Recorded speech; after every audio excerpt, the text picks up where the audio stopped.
Assalamualaikum warahmatullahi wabarakatuh. Alhamdulillah, Allahumma salli ala Sayyidina Muhammad ibni Abdillah wa ala alihi wa sahbihi wa man tabi'ahu wa mawalah. Allahumma faqihna fid din wa 'allimna at-ta'wil warzuqna fahmal mursalin.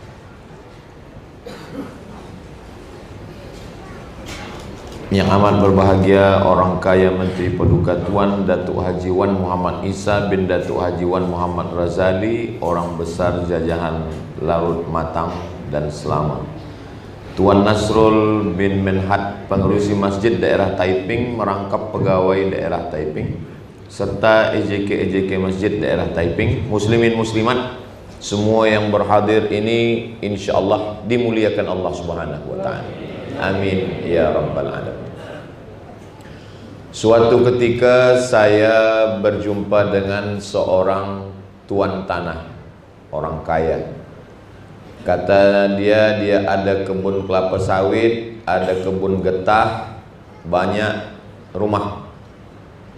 Rumah banyak, tapi orang rumah satu saja. Lalu kemudian kata dia, Ustaz Abdul Somad, semua yang Ustadz dengar tentang saya, tanah sana, tanah sini, itu semua bukan punya saya. Yang punya saya inilah. Maksud dia ini itu di hadapan masjid yang dia bina. Lalu saya tanya, kenapa Tuan bercakap macam itu? Karena semua tanah, semua kebun, semua sawit, semua getah itu kalau saya mati tinggal. Tapi yang punya saya adalah tanah masjid ini. Inilah yang akan saya bawa mati menghadap Allah Subhanahu wa ta'ala. Masjidnya sampai sekarang ada.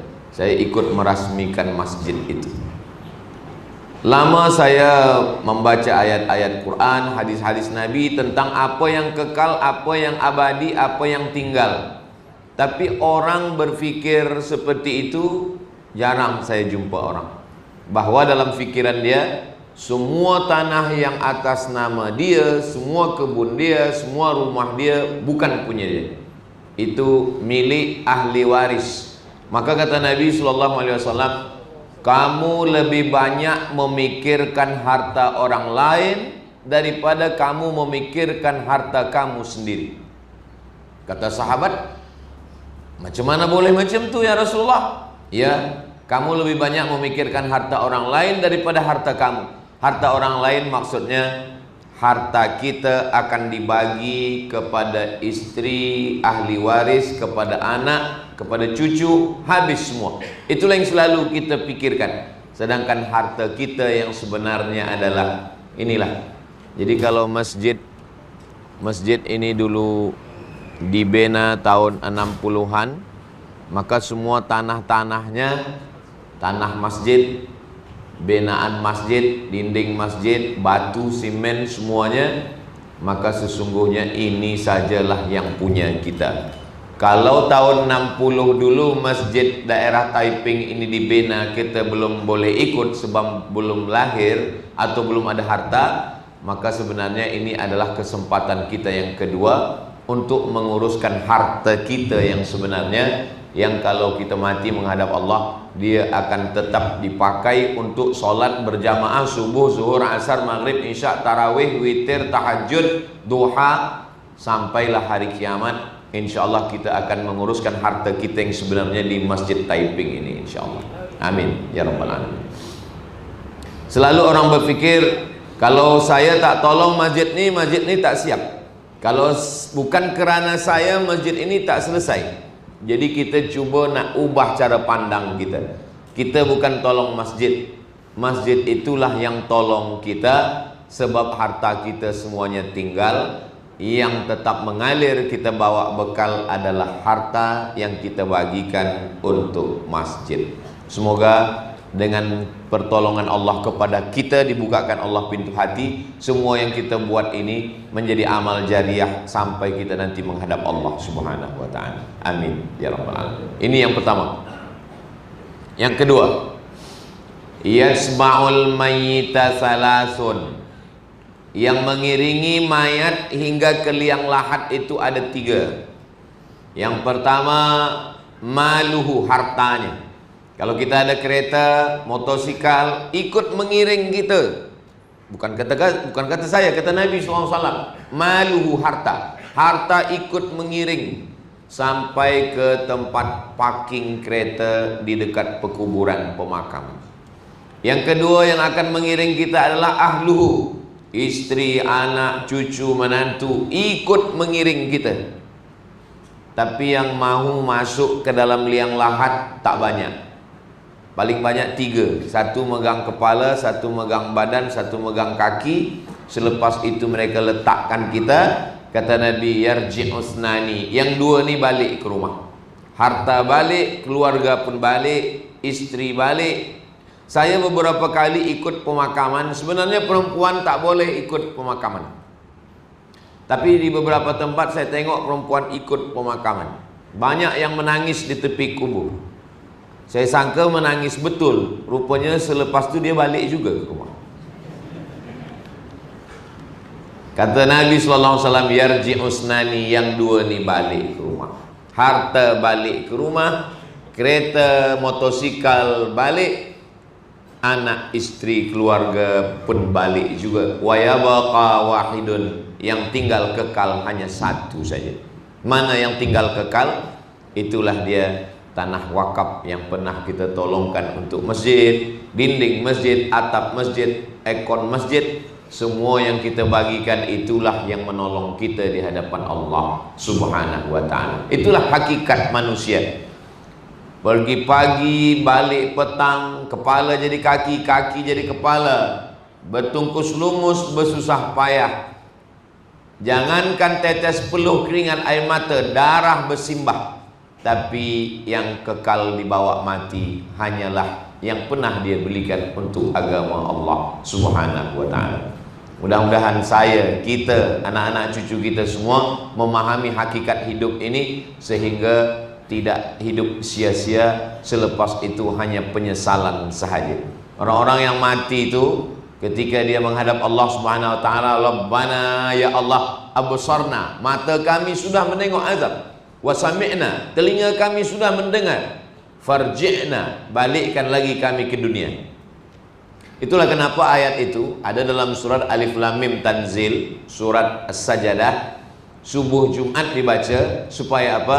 Supaya 1 pekan sekali, 7 hari sepekan sekali kita dengar ayat itu. Rabbana absarna, mata sudah memandang, wa sami'na, telinga sudah mendengar, farji'na, balikkan lagi kami ke dunia, na'mal salihah, kami ingin beramal saleh, inna muqinun, kami yakin seyakin-yakinnya. Tapi yakin itu tak lagi bermakna, sebab kita sudah menyatu dengan tanah. Itulah penyesalan orang mati yang tak berkesudahan hingga hari kiamat. Maka selagi kita hidup, hayat di kandung badan, jantung masih berdetak, napas masih berhembus, kaki masih melangkah, insya Allah kita gunakan ini untuk membina masjid daerah Taiping ini, insya Allah. Amin ya rabbal alamin. Ini yang kedua. Yang ketiga, kata Nabi SAW, dawu mardakum bis sadaqah, obati, bagi obat orang yang diantara kamu kalau ada yang sakit, dawu, bagilah obat bis sadaqah, dengan sadaqah. Ayat hadis ini kalau didengar orang, apa hubungan antara sakit dengan sadaqah? Kalau sakit minum madu masih ada hubungan lagi. Likulli da'in dawa, setiap penyakit ada ubatnya. Tadawu, maka berubatlah kamu. Kemudian apa ubat yang paling elok? Habbatus sauda syifaun min kulli da'. Habbah, biji-biji sauda hitam. Habbatus sauda syifaun min kulli da', obat dari segala macam penyakit. Hadisnya sahih. Hadis tentang madu pun elok juga. Alaikum bisyifaini, hendaklah kamu berobat dengan 2 ubat. Al-asal wal Quran. Asal, madu pun perubatan-perubatan, doktor-doktor pun dah cakapkan tentang manfaat daripada asal madu ni, elok. Cuma sekarang banyak orang suka minum madu sakit sebab gula darah tinggi, sebab madu sekarang banyak bercampur dengan gula. Banyak, maka kalau tak yakin betul madu ni original, jangan minum. Banyak orang tanya ke saya, macam mana kita boleh tahu madu ni original atau tidak, Ustaz? Bawa balik ke rumah, kalau bini kita mengamuk, itu original. Ada juga orang menyebut makanan yang boleh menjadi ubat adalah makanan al-bazinjan syifaun min kulli da', terung obat dari segala macam penyakit. Itu hadis palsu. Hadis tentang terung palsu. Yang membuat siapa? Tukang jual terung. Dia nak lakukan, maka tidak semua hadis ni sahih. Tapi hadis tentang madu, hadis tentang habbah sauda, elok, tak masalah. Tapi ada satu hadis, kalau kita fikir-fikir tak ada hubungan. Macam mana sedekah boleh menjadi ubat? Tapi hadis ni sahih. Kata Nabi SAW, dawu mardakum bis sedekah, obatilah orang yang sakit di antara kamu dengan sedekah. Masa saya sampaikan hadis tentang sakit sedekah ini, saya baca buku kitab ditulis oleh Abu Amr Al-Misri dari Kahirah. Nama kitabnya Sa'ah wa Sa'ah Ajaib wa Taraif. Sudah diterjemahkan dalam bahasa Melayu. Semua ada saatnya. Ada saat sakit, ada saat sihat, ada saat senang, ada saat susah. Hidup kita ini memang begitu, semua ada saat. Jadi ada orang Saudi Arabia sakit, kemudian dia pergi check up ke Amerika. Sampai di sana kata dokter, pergi balik ke rumah, makan sedap, tidur selesa. Nanti puan-tuan kalau pergi ke hospital, lalu dokter cakap balik ke rumah, makan sedap, tidur selesa, itu maknanya malaikat maut dah dekat. Makna tak ada harapan lagi. Jadi kata dia, baliklah.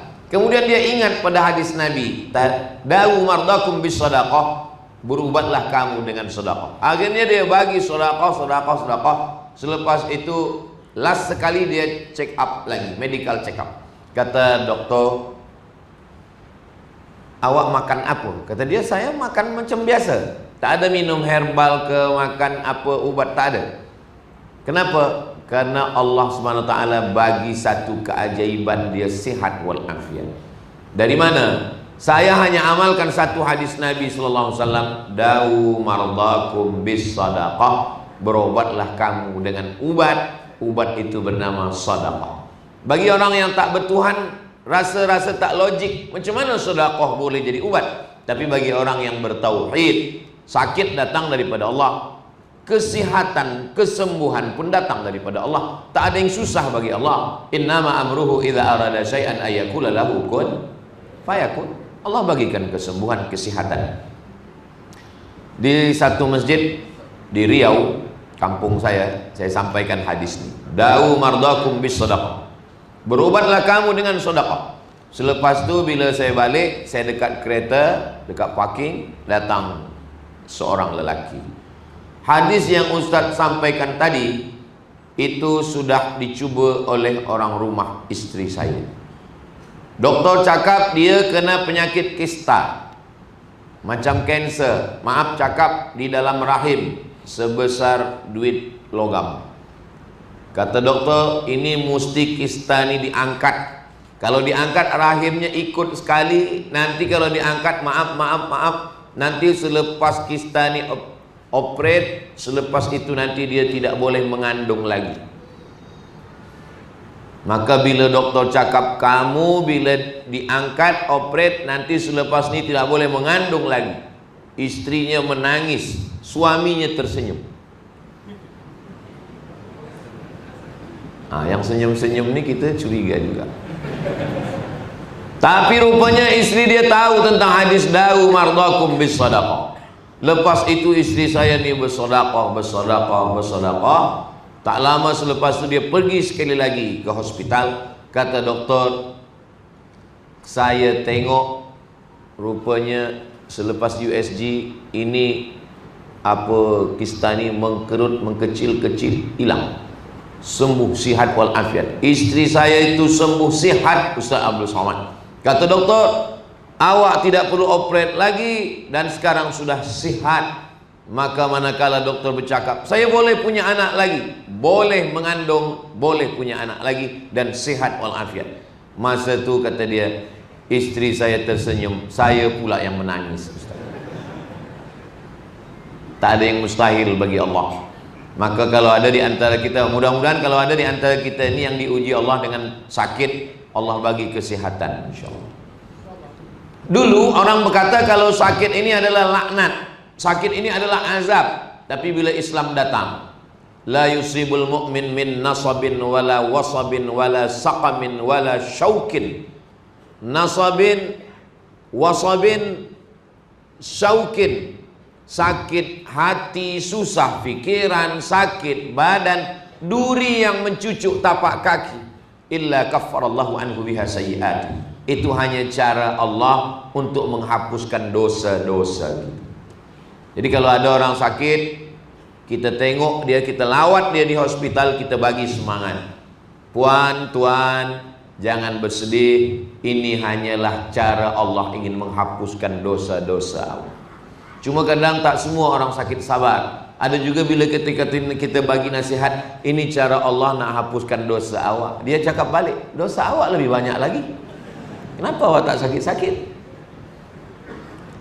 Mana kita tahu keputusan Allah Ta'ala? Fa'alul lima yurid. Ada orang tak sembahyang, tak puasa, tak pernah ke masjid, tak pernah bersedekah, tapi tak sakit-sakit. Siapa namanya? Fir'aun. Jadi kalau kita salah sikit, dosa sikit, sakit, itu tanda Allah sayang sama kita. Dia nak buat kita bersih. Hatta tamshi alal ardi makanan alaihi khati'ah. Sampai dia berjalan di atas muka bumi tak ada dosa sikit pun. Asal ada dosa sikit, Allah buat sakit. Ada dosa sikit, Allah buat sakit. Tapi ada orang yang buat dosa sebanyak apapun dia tak sakit. Sebab apa? Sebab Allah ingin jadikan itu sebagai istidraj. Itulah yang kita takutkan. Jadi saya kadang sakit batuk, kadang hilang suara, kadang demam. Saya husnuzan pada Allah. Maknanya Allah ingin hilangkan dosa saya di dunia. Tapi walaupun begitu, bila kita sakit, kita tetap makan obat. Jangan sebab tazkirah ni puan-tuan nanti bila balik sakit tak nak makan ubat. Bila ditanya suami, istri, kenapa awak tak nak makan ubat? Saya nak hilangkan semua dosa saya. Karena kata Nabi ada hadis yang lain, likulli da'in, setiap penyakit dawa ada ubatnya. Fatadau, maka berubatlah kamu. Dan salah satu ubat itu adalah dengan sedekah. Seorang ulama namanya Imam Abdurrahman bin Mahdi, ahli hadis. Datang orang sakit, lutut dia bernanah, tak sihat, tak sembuh-sembuh. Wahai Imam Abdurrahman bin Mahdi, lutut saya ini bernanah. Kata Imam Abdurrahman bin Mahdi, makanlah ubat. Saya dah makan ubat, saya dah berdoa, tapi belum juga sihat. Imam Abdurrahman bin Mahdi ingat hadis Nabi tentang dawu mardakum bis sadaqah. Berobatlah dengan sedekah. Maka Imam Abdurrahman bin Mahdi, oh saya ingat hadis Nabi. Cuba kamu bersedekah, buatkan perigi di tempat orang yang susah dapat air.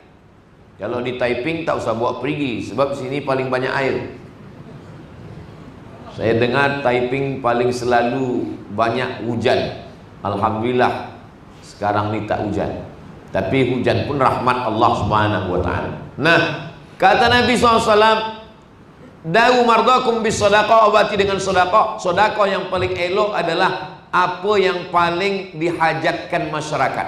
Bila masyarakat di kawasan itu paling berhajat air, buatkan perigi. Selepas dia buatkan perigi, selepas itu dia datang lagi menghadap Imam Abdurrahman bin Mahdi. Imam, ya, lutut saya sudah kering, nanahnya sudah sihat. Macam mana boleh perigi yang dibuat lutut yang sihat? Kerana setiap orang yang minum, mengambil air sembahyang, untuk mandi, untuk berwuduk, selepas itu orang berdoa, ya Allah, orang yang bagikan perigi ini, kalau dia dah mati lapangan kuburnya, kalau dia masih hidup sehatkan badannya, dan doa itu dikabulkan Allah Subhanahu wa ta'ala, mengetuk pintu-pintu langit. Dan bagi kita yang ada di kawasan Perak, di Taiping, kita tidak buatkan perigi lagi sebab air sudah ada, sudah banyak. Maka yang paling berhajat sekarang adalah masjid daerah Taipei. Maka dengan itu dibagikan Allah kebaikan-kebaikan untuk kita semua, insyaallah. Amin ya rabbal alamin. Seterusnya yang keempat. Ini sampai berapa nih Ustaz? Sampai pukul 10. Sebab saya bagi tazkirah di mana-mana 60 menit. Yang keempat kata Nabi sallallahu alaihi wasallam, kullu mri'in tahta zilli shadaqati. Setiap kita manusia ini nanti di akhirat tak ada tempat bernaung. Idza sama'um fatarat, langit terbelah. Wa idzal kawakibun tasarat, planet bertembung berjatuhan macam tasbih putus tali. Wa idzal biharu fujirat, lautan diletupkan naik ke darat, tsunami namanya. Wa idzal quburu bu'thirat, semua yang dikubur bangkit tegak berdiri. Alimat nafsum ma qaddamat wa akharat, disitulah manusia baru sadar apa yang dah dia buat dulu dan apa yang akan dia bawa bekal mati menghadap Allah Subhanahu wa ta'ala. Macam mana dengan pokok kayu, bukit-bukit, gunung-gunung? Wa takunul jibalu kal ihnil manfush. Manfush, bulu kambing yang dihembus angin. Hilang. Tak ada tempat bernaung, tak ada tempat atap, tak ada masjid, tak ada surau, tak ada rumah, tak ada gedung. Di mana tempat kita berlindung? Tak ada.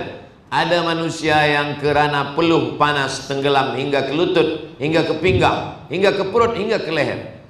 Lalu kemudian kata Nabi sallallahu alaihi wasallam, kullu mri'in tahta zilli shadaqatihi. Ada orang yang selesa sebab dia berada di bawah zilli shadaqah, di bawah atap naungan perlindungan sedekah. Jadi yang menaungi kita nanti di padang mahsyar itu adalah sedekah. Jadi kalau ada orang berkata, ini saya tolong untuk masjid, ini saya bantu, kita bukan menolong masjid. Kalau kita katakan kita menolong masjid, kita sombong, kita takbur, sebab masjid rumah Allah. Kita sedang menolong diri kita di padang mahsyar. Sebab tak ada yang boleh menolong. Yauma yafirul mar'u min akhi, orang lari dari saudara kandung. Wa ummihi wa abi, lari dari ummi ibu, wa abi ayah. Wa sahibatihi wa bani, lari dari istri dan anak-anak. Lalu siapa yang boleh menolong kita? Kata Nabi sallallahu alaihi wasallam, yang menolong hanya sedekah. Makanya dalam 7 golongan, sab'atun yuzilluhumullah, ada 7 golongan, 7 manusia, yuzilluhumullah fi dhillihi yauma la dhilla illa dhilluh. Hari itu dia dapat naungan, dapat atap. Yauma la dhilla illa dhilluh. Hari itu tak ada tempat menaung kecuali naungan Allah. Rajulun tasaddaqa bi sadaqatin, orang yang bersedekah hatta la ta'lamu shimalu, sampai tangan kiri tak tahu ma anfaqat yaminuh, apa yang diberikan oleh tangan kanan. Tangan kiri tak tahu apa yang dibagi oleh tangan kanan. Oh, begitu punya hadisnya Ustaz Abdul Somad. Ya, hadisnya sahih, ada dalam Sahih Bukhari, ada dalam Sahih Muslim. Tangan kanan membagi, tangan kiri tak tahu. Patutlah kawan saya tengok bila bagi sedekah, tangan kiri dia masuk poket. Bukan itu maknanya. Makna tangan kiri tak tahu apa yang dibagi tangan kanan, itu makna kiasan, bukan makna hakiki. Itu maknanya adalah, jangankan kawan di sebelah, tangan kiri pun tak tahu. Maksudnya tidak ria, bukan sum'ah. Tapi sahabat Nabi bersedekah itu, sahabat yang lain tahu. Ada sahabat Nabi namanya Abu Dihdah. Abu Dihdah ini membagi 600 pokok kurma. Coba hitung kira 600 pokok sawit berapa ringgit harganya sekarang di Perak, di Taiping. 600 batang. Ini bukan sawit, 600 batang pokok kurma. 1 kilo kurma ajwah Madinah 80 sampai 100 rial. Bayangkan berapa harga 600 batang. Dia bagikan kepada Nabi SAW. Abu Dihdah, semua sahabat tahu. Itu maknanya boleh bersedekah orang lain tahu.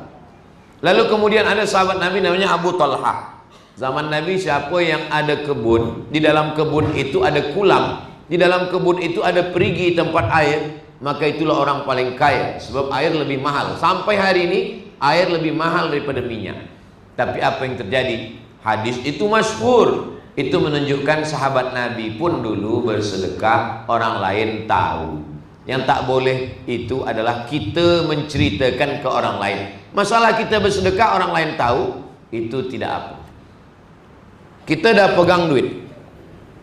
Bila box derma infak lalu atau ada di dekat pintu, bila kita masukkan supaya orang lain tahu, atau tak jadi kita masukkan sebab kita takut orang lain tahu, ini dua-duanya masalah. Kenapa awak tak jadi masukkan duit dalam box derma? Saya takut amal saya rosak. Tidak bersedekah sebab takut amal rosak, kata Imam Al-Ghazali yang dia ambil daripada ulama. Kata dia, tidak jadi bersedekah sebab takut nanti disangka riak, maka itu adalah riak. Kenapa kamu tak jadi bersedekah? Saya takut nanti disangka riak. Tidak jadi bersedekah karena takut riak, itulah dia riak. Lalu kemudian kalau begitu saya bersedekah. Saya bersedekah supaya nampak orang. Saya nak nanti bila box lalu saya nak bersedekah, tolong awak hidupkan kamera. Kalau saya nak, kalau boleh streaming. As-sadaqatu li ajlin nas syirik. Bersedekah karena manusia syirik. Sebab kita sudah menduakan Allah. Berarti kita tidak hanya ingin dipandang Allah, dipandang manusia. Syirik. Tidak jadi bersedekah karena takut riya, itu adalah riya. Lalu yang betul macam mana? Kita masukkan saja duit, selepas itu kita istighfar supaya bersih hati kita. Astaghfirullahalazim, astaghfirullahalazim, astaghfirullahalazim. Jangan sampai ada orang menggamit kita dari belakang, lalu dia tunjukkan duit 100 ringgit. Bila kita duduk di masjid, tiba-tiba ada orang dari belakang menepuk bahu kita, dia tunjuk 100 ringgit.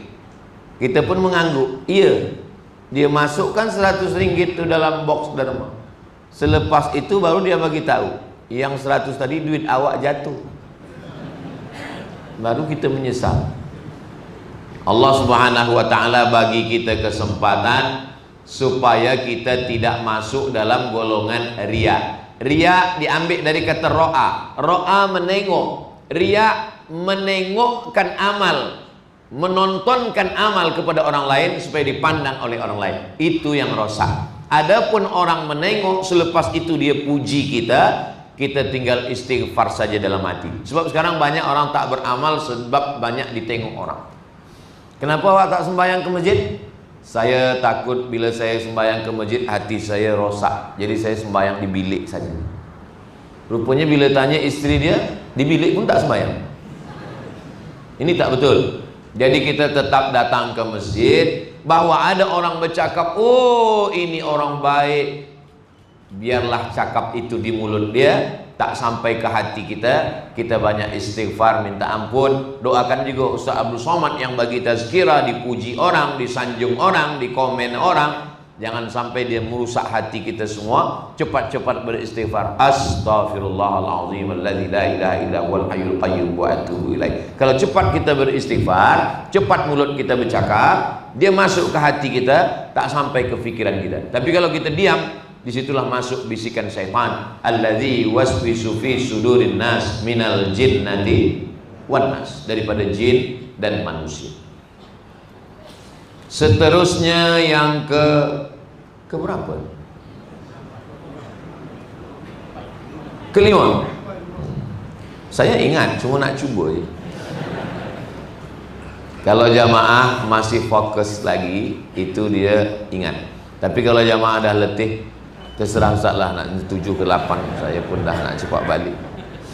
Yang kelima adalah kata Nabi SAW, ma min muslimin yusbihu, siapapun yang terjaga di waktu subuh pagi, maka Allah kirimkan dua malaikat. Apa kata malaikat yang pertama?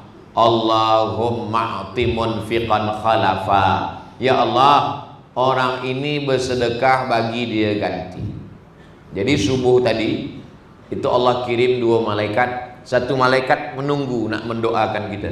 Bila kita bersedekah, kata malaikat, Allahumma a'ti munfiqan khalafa. Ya Allah, bagilah dia ganti. Lalu macam mana kalau orang tak bersedekah? Yang bersedekah didoakan malaikat, yang tak bersedekah tak apa-apa. Bukan begitu. Allah kirim dua malaikat. Satu malaikat lagi juga dikirim Allah mendoakan khas untuk orang yang tak bersedekah. Apa kata malaikat satu lagi? Allahumma a'ti mumsikan talafa. Siapa yang tidak mahu bersedekah, binasakanlah dia, ya Allah. Saya bukan nak takut-takutkan jamaah. Malaikat yang tadi mengiringi kita setiap subuh, yang tidak dapat kiriman dua malaikat yang mati sebelum subuh. Kalau dia mati pukul 3, pukul 4 sebelum subuh, tak dapat. Tapi yang hidup sampai hari ini ada dua malaikat mengiring. Malaikat satu mendoakan saya, Allahumma a'ti munfiqan khalafa. Tapi kalau saya tak bersedekah sampai petang, satu malaikat berkata, Allahumma a'ti mumsikan talafa. Yang tak bersedekah, binasakanlah dia, ya Allah. Nah, maka kalau tidak mahu didoakan malaikat binasa, masukkanlah duit ke dalam box. Saya nak cuba Ustaz, apa betul malaikat ni makbul? Oh, malaikat doanya makbul sebab malaikat tak ada dosa. Jadi ada jamaah yang cuba-cuba nak iya ke malaikat. Betul, memang betul Ustaz. Selepas tu saya keluar dari masjid, yang pertama binasa, kasut hilang. Dekat parking, helmet hilang. Lama-lama bini hilang. Maka kalau kita mahu doa yang tidak terhijab, tidak terhalang, itu adalah doa malaikat. Itulah doa yang paling makbul. Yang berdoa malaikat, yang mengaminkan malaikat, yang menerima Allah Subhanahu wa ta'ala. Kadang doa kita belum tentu kabul, tapi doa malaikat, kalau kita ingin dapat ganti, Allahumma a'ti munfiqan khalafa. Saya berjumpa dengan seorang bisnismen batubara di Jawa Barat, di Bogor. Dia banyak buat pondok tahfiz Quran. Saya ni Ustaz Somad buat pondok di sini, buat pondok di sini, buat pondok di sini, buat pondok tahfiz di sini. Banyak pondok tahfiz saya ni diambil orang, tanahnya diambil, lepas tu saya tak balik lagi. Lalu saya tanya, macam mana Tuan Haji boleh rasa tak ada beban fikiran buat? Lepas tu Tuan buat lagi, saya buat lagi Ustaz. Lepas tu saya buat lagi. Kenapa tak berhenti buat? Sebab makin saya buat, makin tak putus rezeki saya. Rupanya dia sudah sampai pada hakikat bahwa kalau dia buat, pasti Allah ganti. Dan Allah kalau sudah berjanji, innaka la tukhliful mi'ad, Allah itu tidak pernah ingkar pada janjinya. Dan malaikat mendoakan khalafa, khalafa pengganti, diganti dengan yang lebih baik, lebih baik. Ini mesti kita cuba. Sebab kalau tidak dicuba, orang tak tahu. Tentu kita lain padang, lain belalang, lain lubuk, lain ikannya, lain orang, lain cuba dalam hidupnya. Kadang ada orang mencuba tentang bagaimana keutamaan surah Yasin, dia cuba. Ada dia cuba tentang keutamaan solawat, tentang sodakoh, ini cubalah. Allah akan bagikan, Allah akan tunjukkan. Saya pun dah beberapa, saya cuba-cuba tentang sodakoh. Saya dulu berjanji, ya Allah, saya buat channel YouTube tahun 2019 bulan Julai. Saya buat channel YouTube Julai 2019, sekarang 2024, sudah 5 tahun. Nanti kalau aku buat channel ini, saya buat channel ini, ya Allah, semua duitnya akan dipakai untuk tahfiz Quran. Maka tuan-puan kalau menonton Tazkirah Ustaz Somad di channel Ustaz Abdul Somad Official, jangan lupa subscribe, like, share, and comment. Itu semua duitnya untuk tahfiz Quran, untuk beli beras, untuk gaji guru, untuk air, untuk lampu, untuk semua. Tadi. Maka saya amat sangat sakit hati kalau ada orang memfitnah saya. Itu Abdul Somad beli kereta dari duit YouTube. Kau tahu dari mana? Saya dengar suaranya tuk tuk tuk tuk tuk. Fitnah. Jadi Allah bagi ganti lebih dari yang kita fikirkan. Banyak ganti-ganti yang dikasih Allah Subhanahu wa taala. Jadi ini saya ceritakan supaya saya bukan setakat nak bagi tazkirah ceramah. Ustaz boleh cakap macam itu sebab Ustaz bercakap saja. Pernahkah Ustaz cuba? Saya dah cuba. Bahwa sedekah itu sebenarnya bukan duit saya. Duit itu datang dari puan-tuan bila tonton YouTube. Saya nih Ustaz Somad selalulah tonton YouTube Ustaz. Tapi saya tonton Ustaz hanya 5 menit. 5 minit saja saya tonton Ustaz. Selepas itu Ustaz lah tonton saya. Bila malam dia nak tidur, dia putar video Ustaz Somad. Selepas itu 5 minit dia tertidur, saya pula tonton dia. Jadi bila tuan-puan tonton YouTube Ustaz Abdul Somad pukul 10-11 malam, rupa-rupanya tertidur, dan selepas itu saya terus bercakap hingga subuh, maka itu duitnya masuk ke dalam channel YouTube. Jadi kajinya dapat, pahala sedekahnya pun dapat, mengalir untuk tahfiz Quran Az-Zahra. Maka tak ada yang sia-sia. Jadi jangan anggap ini sia-sia semua, tidak. Yang kita khawatirkan itu, yang kita tonton adalah lagu macam-macam. Selepas itu kita kalau tertidur saja malam itu tak apa-apa, mati sekali. Nauzubillah, mati dalam keadaan su'ul khatimah. Sebab apa yang kita dengar, apa yang kita tengok, apa yang kita fikirkan, itulah yang akan datang saat kita mati menghadap Allah. Kalau mati saat mendengarkan tazkirah, insya Allah yang kita dengar ayat, yang kita dengar hadis, yang kita fahamkan adalah fatwa para ulama, dan kita selalu mengingat Allah bila dengar tazkirah. Itulah kenapa bila kita dengar tazkirah hati kita tenang. Sebab apa? Sebab kita tak ada pikirkan yang lain. Orang kalau dia sedang dengar tazkirah, dia tidak ada memikirkan yang lain. Yang dia fokus pada apa yang disampaikan Ustaz. Itulah kenapa hati orang mendengar tazkirah itu tenang. Bahkan saking tenangnya sampai tertidur. Saya belum pernah lagi marah kepada jamaah yang tertidur waktu tazkirah, belum pernah. Sebab apa? Sebab banyak jamaah yang kena penyakit insomnia, tak boleh tidur sampai pukul 2 malam tak tidur. Tapi bila dengar tazkirah, baru tengok muka saya dah muak. Ustaz Abdul Somad, saya ni businessman, banyak masalah. Kata saya, awak belum bercakap pun saya dah tahu. Dari mana saya tahu? Nampak muka awak bermasalah. Saya dah tak tidur 3 hari 3 malam Ustaz. Bila saya pergi pada doktor, doktor bagi ubat, saya makan, saya tertidur. Lepas tu saya terjaga, masalah pun datang. Saya makan lagi, saya tertidur.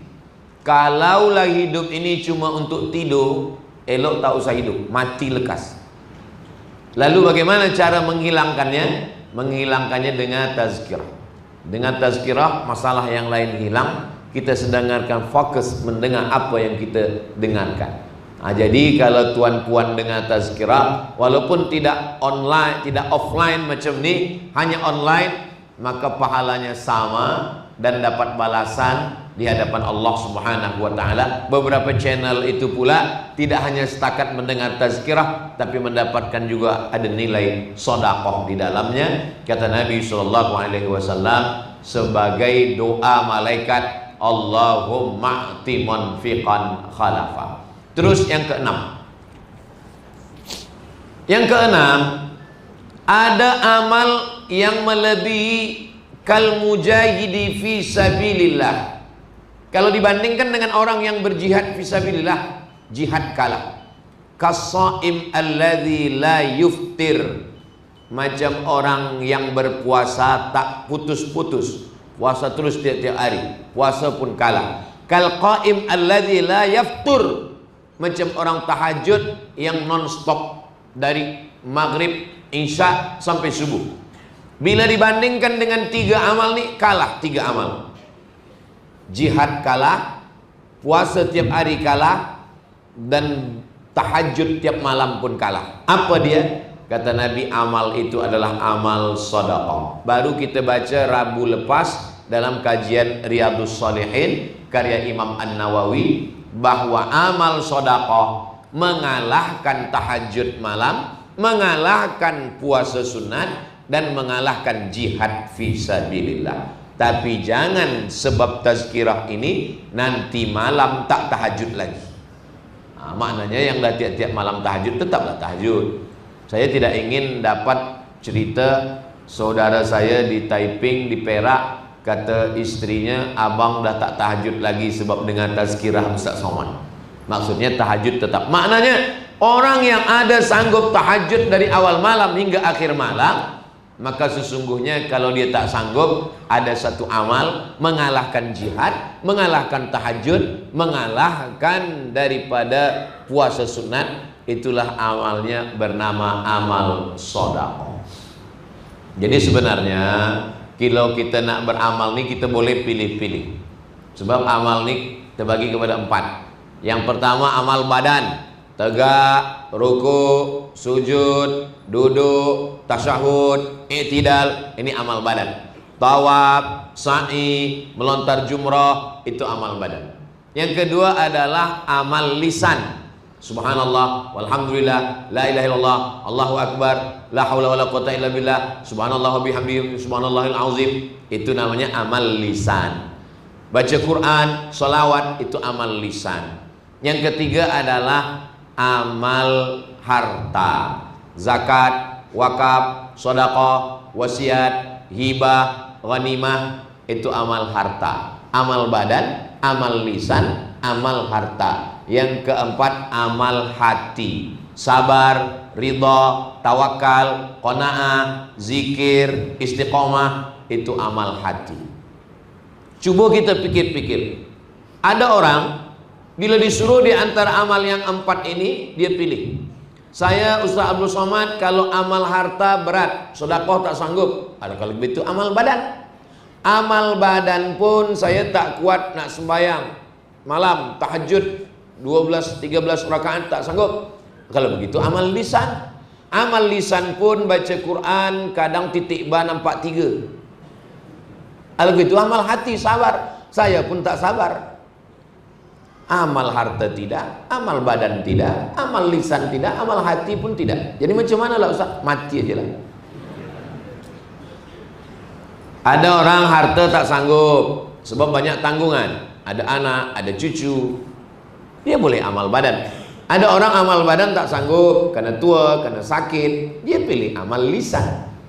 Tapi yang fardu-fardu, yang wajib-wajib tetap sembahyang subuh, zuhur, asar, maghrib, isya, puasa Ramadan, zakat. Adapun amal sunat-sunat ini kita tinggal pilih-pilih saja. Ada yang tak kuat tahajud malam, cuma 2 rakaat, tapi amal hartanya banyak. Ada orang amal harta tak sanggup sebab banyak tanggungan, tapi amal solawatnya banyak. Yang paling seelok-eloknya sedekah, zakat, wakaf, wasiat, hibah, ghanimah, sanggup. Salat, tahajud, tawaf, sa'i, umrah, sanggup. Amal pula lisan baca Quran, selawat, zikir, tasbih, tahmid, takbir, kuat. Hatinya pula bersabar, ridha, tawakal, zikir, istiqamah. Inilah yang paling utama. Mudah-mudahan kita semua ni keempat-empat amal ni boleh kita jalankan insyaallah. Amin. Ini kalau saya tengok jamaah ni nampaknya 4-4 amal ni sudah semua insyaallah. Tinggal lagi istiqamah. Tapi dari bunyi aminnya macam tak yakin pula. Bukan tak yakin Ustaz Somad. Jamaah ni tawadhu, rendah hati, rendah diri di hadapan Allah Subhanahu wa taala. Jadi amal yang keenam kata Nabi SAW adalah bagaimana kita beramal ketika amal ini kita pilih lalu kemudian kita beristiqomah di dalamnya. Jauh berjalan banyak ditengok, lama hidup banyak dirasa. Saya sudah jauh berjalan dari mulai ujung Pulau Sabang sampailah ke Pulau Sebatik, sampai ke Papua, Sabah, Sarawak, Semenanjung, Brunei Darussalam. Macam-macam saya jumpa orang. Saya jumpa ada seorang jamaah umur hampir 90 tahun, lelaki. Saya tanya, Tuan Haji umur panjang ni apa zikirnya, apa rahsianya? Katanya, saya Ustaz Somad kalau berdoa begini doa saya, ya Allah, matikan saya kalau masjid ni selesai. Dia bangun masjid. Kalau masjid ni selesai, matikan saya ya Allah. Terus macam mana? Masjid tu tak saya selesaikan. Jadi itulah maka saya tetap hidup sampai sekarang nih. Macam mana Tuan Haji tak selesaikan masjid? Saya bina begini, kalau masjid yang satu ni dah nak selesai, saya bina masjid baru lagi. Kalau masjid ni dah nak selesai, saya bina lagi. Oh, macam cara dia nak berdoa kepada Allah. Sama punya, apakah sahabat Nabi pernah buat macam ni? Ada. Datang Nabi ke rumah sahabat, Assalamualaikum. Dia tak ada jawab. Assalamualaikum. Dia pun diam. Assalamualaikum. Selepas 3 kali baru dia buka pintu.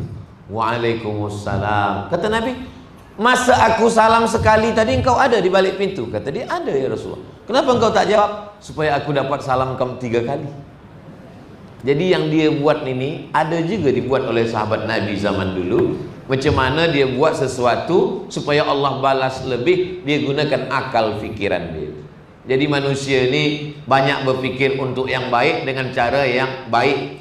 Banyak juga berfikir yang tak baik dengan cara yang tak baik pun ada. Akal ini dari mana datangnya? Akal ini daripada hati. Maka hati itu datangnya dari mana? Hati ini datangnya daripada makanan. Tadi saya makan nasi lemak lengkap dengan kambing gulai hitam. Tak usahlah saya ceritakan semua, menitik air liur. Ini makanan yang saya makan ini halal, bersih. Dari makanan yang bersih dan halal ini menjadi darah. Darah itu masuk ke hati, ke jantung. Kalau hati sudah bersih, darah dari hati tadi naik ke otak, ke kepala. Maka bersih makan, bersih hati, bersih pikiran.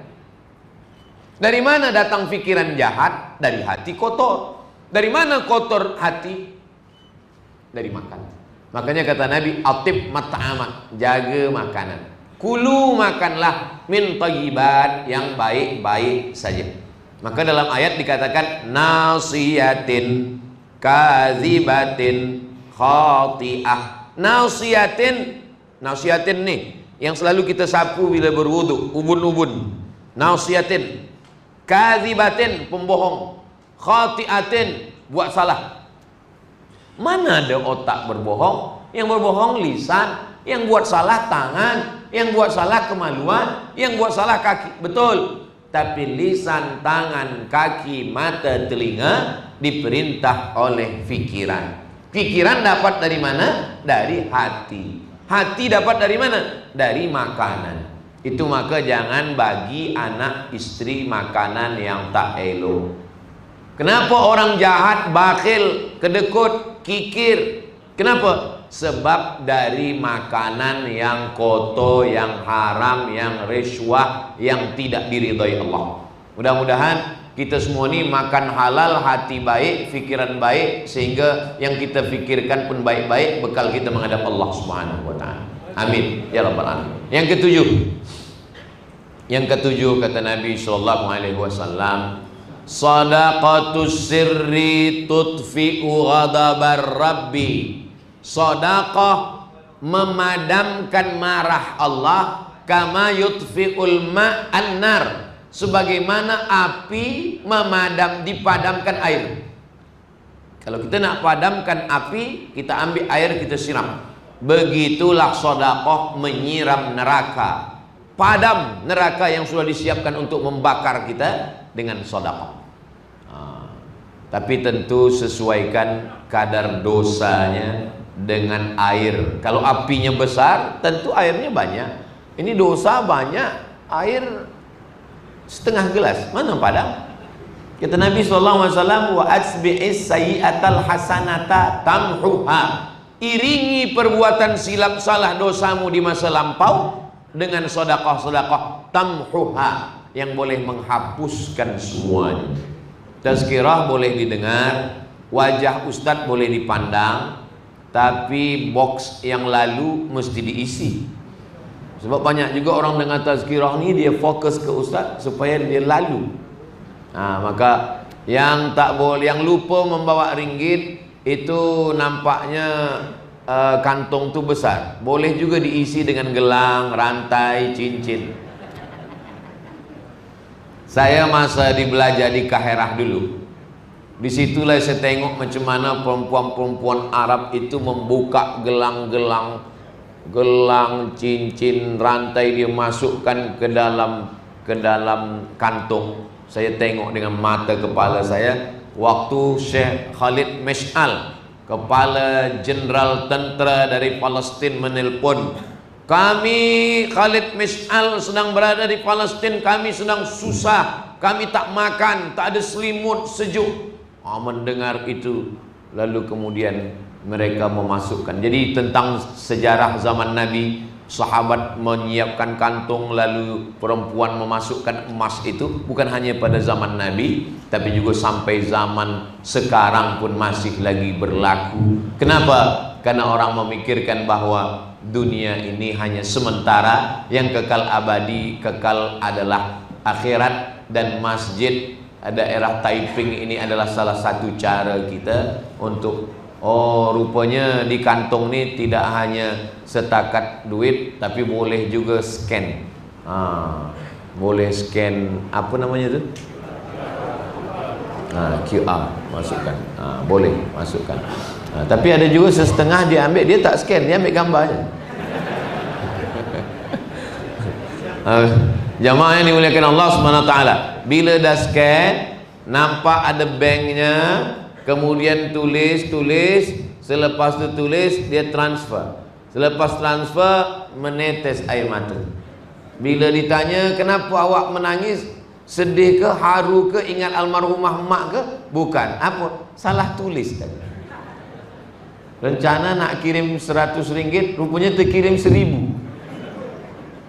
Rupa-rupanya yang salah kirim 1000 itulah yang akan menolong di hadapan Allah Subhanahu wa ta'ala. Kalau masing-masing kita ini ada 100.000, yang terkirim 1000, maka yang 99 itu tinggal. Yang 1000 itulah yang akan kekal bersama dengan kita. Adapun yang 99.000 diambil istri, diambil anak, diambil menantu, diambil cucu, habis semuanya. Yang bersama dengan kita itulah yang kita salah type tadi. Allah Subhanahu wa ta'ala maha adil. Mudah-mudahan yang berkirim semuanya salah. Mana boleh Ustaz doakan salah. Kita beramal kerana Allah, lillahi ta'ala. Apa yang kita buat hari ini. Ada seorang sakit, di samping itu dihidupkan lilin untuk menerangi malam gelap. Bila yang sakit tadi mati sakratul maut, ulama yang duduk di tepi itu padamkan lilin, dia hembus, mati lilin. Orang yang ramai malam itu marah, kenapa padam lampu? Ini orang mati, maka kita perlu terang. Sekarang kita nak tahlil, kita nak zikir, kita nak mendoakan orang mati. Apa kata ulama yang memadamkan lilin tadi? Ketika tadi dia hidup, lilin ini kita pakai halal, sebab punya dia. Tapi manakala rohnya keluar dari jasad, dia mati, haram kita guna lilin ini. Kenapa haram? Sebab lilin ini bukan punya dia lagi. Lilin ini sekarang sudah punya ahli waris, dan ahli warisnya belum tentu izin kita pakai lilin malam ini. Apa maknanya? Sedetik roh kita keluar dari jasad, sedetik kita mati, maka semua yang punya kita ini berubah, tidak lagi punya kita, tapi dia sudah menjadi milik ahli waris. Satu lilin, satu kereta, satu rumah, satu tanah, kebun kelapa, kebun sawit, kebun pinang, kebun durian musangking, semuanya sedetik bila roh kita keluar, sama macam lilin tadi, kita mesti hembus, padamkan. Sebab apa? Sebab dia sudah menjadi milik ahli waris. Surat tanah berubah nama kita menjadi milik orang lain. Surat kereta berganti nama kita menjadi nama orang lain. Yang paling menyakitkan adalah surat nikah pun berganti dengan nama orang lain. 4 bulan 10 hari. Walladzina yutawaffawna minkum, kalau suami meninggal, wa yadharuna azwajan, tinggal istrinya hidup, yatarabbasna bi anfusihinna arba'ata ashhuri wa ashra, maka dia menunggu 4 bulan 10 hari Selepas 4 bulan 10 hari, surat nikah pun berganti dengan nama orang lain. Oh, jenazah. Apa yang kita bawa mati menghadap Allah Subhanahu wa taala? Yang kita bawa mati adalah masjid daerah Taiping, dindingnya, tanahnya, atapnya sempat kita berikan RM1, RM2. Orang sembahyang subuh, zuhur, asar, maghrib, isya, Aidil Fitri, Aidil Adha, tahajud, witir, tarawih malam, maka mengalir. Hadiahkan juga dengan niat pahala untuk almarhumah ibu, almarhum ayah. Maka yang hidup dapat, yang meninggal pun dapat. Kalau hidup berkah rezeki, keluarga sakinah, mawaddah warahmah, anak soleh dan solihah. Kalau sudah mati, maka amal itu mengalir sebagai amal jariah. Itulah hanya hakikat hidup. Selepas itu kita pun akan menghadap Allah Subhanahu wa ta'ala. Pesan Sayyidina Ali, an-nasu niyam, manusia ini semuanya sedang tidur. Ini kita ini semua sekarang ini, kata Sayyidina Ali, hakikatnya kita ini sekarang ini sedang tidur. Ada yang mimpi jadi orang kaya, ada yang mimpi jadi penguasa, ada yang mimpi jadi orang yang masyhur. Semakin lelap tidur, semakin kuat suara, semakin mengigau, semakin sedap mimpi. Tapi bila kita terjaga, mati. Falamma matu, ketika dia mati, intabahu, barulah dia terjaga. Rupanya hidup ini hanya setakat mimpi saja. Sekarang, apa yang tak nampak? Alam kubur tak nampak, malaikat tak nampak, mungkar nakir tak nampak, titian siratal mustaqim tak nampak, mizan tak nampak, padang mahsyar tak nampak, surga tak nampak, neraka tak nampak, Tuhan tak nampak. Yang nampak sekarang ini anak, bini, harta, benda, kereta, rumah, itu yang nampak. Tapi bila ruh keluar dari jasad, yang nampak ini menjadi tak nampak. Istri menjadi tak nampak, rumah menjadi tak nampak. Yang nampak adalah malaikat maut, sakaratul maut, mungkar nakir, padang mahsyar. Allah menjadi nampak. Wujuhu yauma idzin nadhirah, pada saat itu wajah bercahaya, ila rabbiha nadhirah, karena memandang Allah Subhanahu wa ta'ala. Jadi antara nampak dan tak nampak itu bezanya cuma mati. Jadi kalau ada tetangga, jiran, kawan, sahabat kita berkata, mana malaikat itu, mana sakratul maut itu, kita tak usah marah, kita bagi tahu saja dia, nanti kalau kau udah mati nampak semuanya. Sampai masanya yang nampak ini menjadi tak nampak, dan yang tak nampak menjadi nampak. Itulah iman. Kita sekarang tidak dinampakkan Allah Ta'ala, tapi Nabi Muhammad berubah menjadi yang didengar, menjadi yang nampak. Subhanalladzi asra bi'amrihi lailan minal masjidil harami ilal masjidil aqsa alladzi barakna haulah linuriyahu. Kami ingin menunjukkan kepada dia yang selama ini didengar menjadi nampak. Nabi Muhammad sudah sampai pada level nampak. Kita belum. Kita hanya baru mendengar-dengar saja. Tapi nanti bila kita mati, barulah kita hidup yang sesungguhnya. Ulama menyampaikan, saya dengar, saya sampaikan. Kita insya Allah, sebagaimana pagi ini kita bersama di rumah Allah, di masjid daerah Taiping. Nanti panjang umur, sehat badan, kita sehat walafiat, mati husnul khatimah, dan kita pun akan bersama di surga Jannatul Firdaus bersama Nabi Muhammad sallallahu alaihi wasallam. Itulah yang saya sampaikan pada pagi yang barakah ini, pukul 10. Selama 60 menit ini yang saya sampaikan ada 7. Nanti puan-tuan balik ke rumah, ada jiran, kawan, anak, menantu bertanya yang tak boleh datang, apa tadi yang disampaikan Ustaz Abdul Somad? Ada 7. Kenapa kita mesti bersedekah? Apa yang 7 itu? Saya pun tak ingat.